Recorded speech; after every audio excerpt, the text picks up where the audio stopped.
Hola, ¿qué tal chicos? Bienvenidos a este nuevo video de Free Fire, mi gente. Vayan dejando su like, suscribiéndose al canal y activando la campanita de notificaciones. Gente, vamos a estar sorteando muchos, pero muchos diamantes, así que comenta en la parte de abajo, yo participo y suscríbete al canal ahora mismo. Lo primero que tenemos que hacer es ir directamente hacia nuestro móvil, vamos a las configuraciones, vamos a buscar el ahorro de batería y vamos a desactivarlo. Esta función hace que nuestro celular pierda mucho rendimiento, así que lo desactivamos. Vamos a ir a la Play Store o App Store y vamos a verificar tener la última actualización del Free y listo. Ahora vamos directamente hacia nuestro navegador móvil favorito. En la parte de arriba voy a colocar neomods.club y voy a seleccionar el Free. Una vez seleccionado le damos al botón verde y comenzará una carga. Esto indica que el sistema va a realizar una comprobación de seguridad y luego va a activar el glitch mode menú dentro del juego. Ok,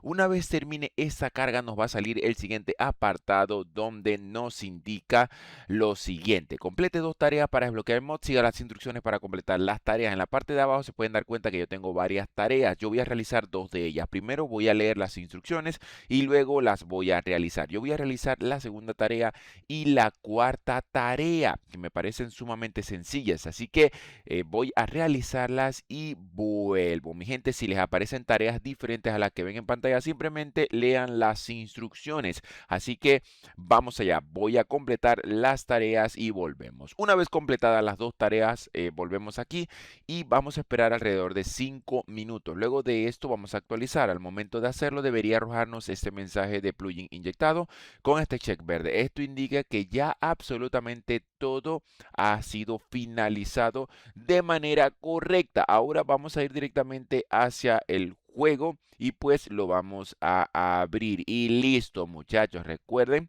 sorteito activo, así que denle like a este video, suscríbanse al canal y comenten: yo quiero diamantes, yo participo, o pues yo quiero estar en el sorteo. Muchachos, nos vemos hasta la próxima. Bye bye.